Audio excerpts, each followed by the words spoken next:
Welcome back to my YouTube channel. Today we discuss about week 3 model question paper. So model question ಪೇಪರಲ್ಲಿ ಬಂದಿರೋಂಥ weak 3ಗೆ ಸಂಬಂಧಪಟ್ಟ questions ಏನೇನು ಬಂದಿದೆ ಅಂತ ನೋಡ್ತಾ ಹೋಗೋಣ. ಸೊ ಅದರಲ್ಲಿ ಎಮ್ ಸಿ ಕ್ಯೂ ಆಗಿರ್ಬೋದು, part A M C Q fill in the blanks, part A part ಬಿದು 2 marks questions, part C 3 marks question, part D 5 marks questions. So ಇದು ಇಂಪಾರ್ಟೆಂಟ್ ಫಾರ್ ಎಕ್ಸಾಮ್ ಪರ್ಪಸ್, ಏಕೆಂದರೆ model question ಪೇಪರಲ್ಲಿ almost ಕ್ವಶನ್ನ next ಇದಕ್ಕೆ cover ಮಾಡ್ತಾರೆ. ಹಾಗಾಗಿ ಇದು ಎಕ್ಸಾಮ್ಗೆ ಇಂಪಾರ್ಟೆಂಟ್ ಕ್ವಶನ್. ಆಲ್ರೆಡಿ ಈಗ 5th ವೀಕ್ ರನ್ನಿಂಗಲ್ಲಿದೆ. ಸೊ ನೋಡ್ತಾ ಇದ್ದೀರ ಸಬ್ಜೆಕ್ಟ್ ಹೇಗಿದೆ ಅಂತೇಳಿ. ಸಬ್ಜೆಕ್ಟ್ ಹೋಗ್ತಾ ಹೋಗ್ತಾ ಸ್ವಲ್ಪ ಟಫ್ ಆಗ್ತಾ ಹೋಗುತ್ತೆ. ಬಿಕಾಸ್ ಪ್ರಾಬ್ಲಮ್ ಬರುತ್ತೆ, ಡಿರೇಷನ್ ಬರುತ್ತೆ, ಥಿಯರಮ್ಸ್ ಬರ್ತವೆ, ಮತ್ತು ಕನ್ವರ್ಷನ್ ಬರುತ್ತೆ, current source to voltage source, ಮತ್ತು star to delta transformation. So ಇದೆಲ್ಲ ಬರ್ತಾ ಹೋಗುತ್ತೆ. ಸೊ ಮುಂದೆ ಹೋಗ್ತಾ ಹೋಗ್ತಾ ಇನ್ನೂ ಕೂಡ ಸ್ವಲ್ಪ ಟಫ್ ಆಗ್ತಾ ಹೋಗುತ್ತೆ. ಅದಕ್ಕೆ ನಾನು ವೀಕ್ ವೈಸ್ ಮಾಡಲ್ ಕ್ವಶನ್ ಪೇಪರಲ್ಲಿ ಏನೇನು ಕ್ವಶನ್ ಕೊಟ್ಟಿದ್ದಾರೆ ವಿತ್ ಆನ್ಸರ್ ಕೂಡ ಕೊಡ್ತಾ ಹೋಗ್ತೀನಿ. ಸೊ ನೀವಿದನ್ನು ನೀವು ಇದನ್ನು ನೀಟಾಗಿ ಒಂದು ಕಡೆ ಬರೆದಿಟ್ಕೊಟ್ರೆ ನಿಮಗೆ ಎಕ್ಸಾಮ್ ಈಸಿ ಆಗ್ತಾ ಹೋಗುತ್ತೆ. ಸೊ ಈಗಲಿಂದಲೇ ನೀವು ರೆಡಿ ಆಗೋದು ಒಳ್ಳೆಯದು ಅಂತ ನಾನು week wise M C Q ನಿಮಗೆ ಈಸಿಯಾಗಿ ಸ್ಕೋರ್ ಮಾಡ್ಬೋದು. ಮತ್ತು ಡೆಫಿನೇಷನ್ಸನ್ನು ಕ್ಯಾರಿ ಸ್ಕೋರ್ ನಿಮ್ಮ ಸ್ಕೋರ್ನ ಇನ್ಕ್ರೀಸ್ ಮಾಡುತ್ತೆ. 5 ಮಾರ್ಕ್ಸನ್ನ ಹೇಗೆ ಪಾಯಿಂಟ್ ವೈಸ್ ಬರೆಯೋದು, ಸೊ ಇದೆಲ್ಲ ನಾನು ಕೊಡ್ತಾ ಹೋಗ್ತೀನಿ. ಸೊ ಬನ್ನಿ, ವೀಕ್ 3ನಲ್ಲಿ ಇಲ್ಲಿಂದ ನಿಮಗೆ ಪ್ರಾಬ್ಲಮ್ ಬರ್ತಾ ಹೋಗುತ್ತೆ. ಸೊ 5 ಮಾರ್ಕ್ಸ್ಗೆ 10 ಮಾರ್ಕ್ಸ್ಗೆ ಪ್ರಾಬ್ಲಮ್ ಕೇಳ್ತಾ ಹೋಗ್ತಾರೆ. ಸೊ ಎಲ್ಲ ಪ್ರಾಬ್ಲಮನ್ನು ನಾನು ನೆಕ್ಸ್ಟ್ ವಿಡಿಯೋದಲ್ಲಿ ಮಾಡ್ತೀನಿ. ಇವಾಗ ಜಸ್ಟ್ ಏನೇನು ಕ್ವಶನ್ ಬರುತ್ತೆ ಅಂತ ನೋಡ್ತಾ ಹೋಗೋಣ. ಫಸ್ಟು ಮಲ್ಟಿಪಲ್ ಚಾಯ್ಸ್ ಪಾರ್ಟ್ ಎಲ್ಲಿ Faraday's first law of electrolysis state that the mass of substance deposited is proportional to voltage applied, time taken, quantity of electricity passed, resistance of electrolyte. So answer is quantity of electricity passed. Faraday's second law states Faraday's second law electrolysis is related to atomic weight, valence, chemical equivalent, density.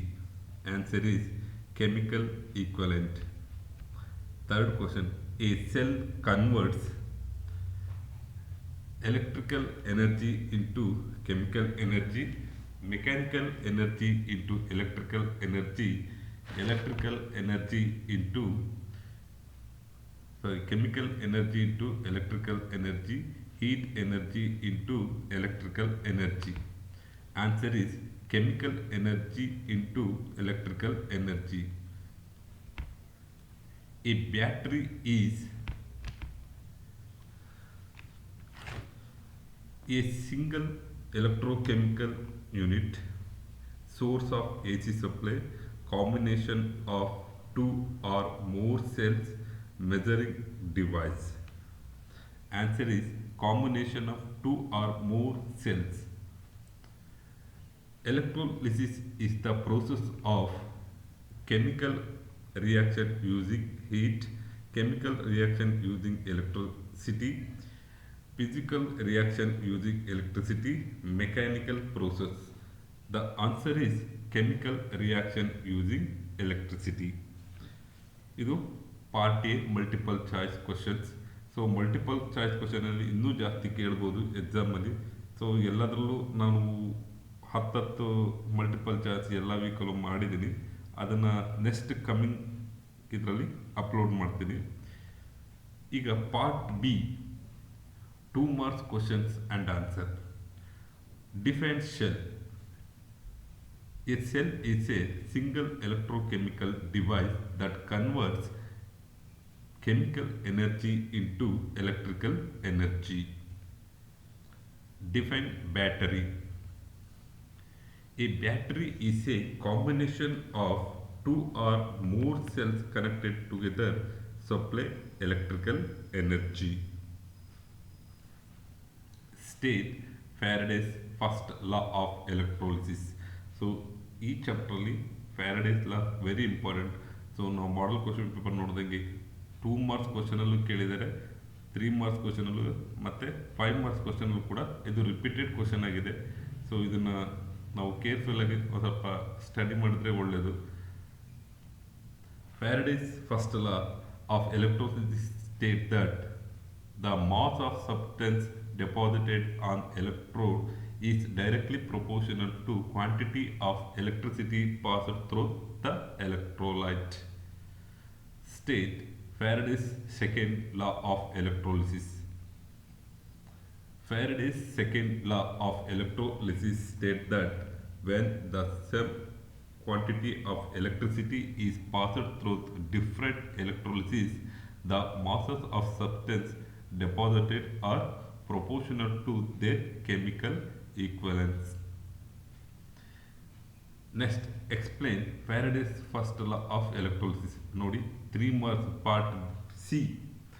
Part C ಅಲ್ಲೂ ಕೂಡ 3 marks ಕ್ವಶನ್ಗೆ same question repeat ಆಗ್ತಾ ಇದೆ. So Faraday's law is very important. So first law ಆಗಿರ್ಬೋದು, second ಲಾ ಆಗಿರ್ಬೋದು. So ನೋಡಿ ಇಲ್ಲಿ 3 ಮಾರ್ಕ್ಸಿಗೆ ಕೂಡ ಕೇಳಿದರೆ same answer. Faraday's second law same question 3 ಮಾರ್ಕ್ಸ್ಗೆ ರಿಪೀಟೆಡ್ ಆಗಿದೆ. Next, difference between cell and battery. ಇದು ಕೂಡ 3 ಮಾರ್ಕ್ಸ್ ಕ್ವಶನ್ ಕೇಳಿರೋದು. ಸೆಲ್ ಅಂದ್ರೆ ಏನು, ಬ್ಯಾಟ್ರಿ ಅಂದ್ರೆ ಏನು.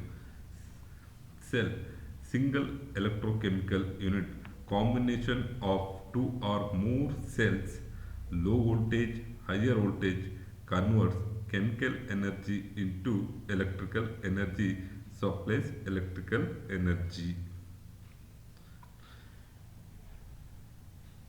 ನೋಡಿ ಇದು ಮತ್ತೆ ಪಾರ್ಟ್ ಡಿ 5 ಮಾರ್ಕ್ಸ್ ಕ್ವಶನ್ ಕೂಡ explain Faraday's law of electrolysis. So 2 ಲಾ ಬರುತ್ತೆ, first law and second law. So first law ಅದು ಕೂಡ ಕೊಟ್ಟಿದ್ದೀನಿ, ಸೆಕೆಂಡ್ ಲಾನ ಕೂಡ ಕೊಟ್ಟಿದ್ದೀನಿ. ಸೊ ಇದು ವೆರಿ ಇಂಪಾರ್ಟೆಂಟ್, ಇದನ್ನು ನೀವು ಮಿಸ್ ಮಾಡಬೇಡಿ. ಇದು ಪ್ರಾಕ್ಟೀಸ್ ಮಾಡಿ, ಅಂದರೆ ಬರೆದಿಟ್ಕೊಂಡು ಕಲಿತಾ ಹೋಗಿ. Next, explain cells and battery. So ಮತ್ತೆ again repeated question. So cell ಅಂದರೆ ಏನು ಅಂತ ಒಂದು ಸ್ವಲ್ಪ ಡೆಫಿನೇಷನ್ ಕೊಟ್ಟಿದ್ದೀನಿ. Next, battery. Battery is a combination of 2 or more cells connected together to supply electrical energy. Batteries are used to higher voltage or current required. So ಮತ್ತೆ ಅದೇ ಡಿಫ್ರೆನ್ಸನ್ನು previous ಕೊಟ್ಟಿದ್ದ ಡಿಫ್ರೆನ್ಸನ್ನು ಕೊಟ್ಟಿದ್ದೀನಿ. ಸೊ ಇದು 5 ಮಾರ್ಕ್ಸ್ ಕ್ವಶನ್ ಕೇಳಿದರೆ. So ಇದರಲ್ಲಿ 2 major ಆಗಿ ಬರುತ್ತದು, cells and battery and Faraday's law. So 10 marks question, explain Faraday's law of electrolysis and cells and battery. explain cell and battery. So ನೋಡಿ ಇಲ್ಲಿ 2 ಕ್ವಶನ್ ಸೇರಿ 10 ಮಾರ್ಕ್ಸ್ಗೆ ಕ್ವಶನ್ ರೇಸ್ ಆಗಿದೆ.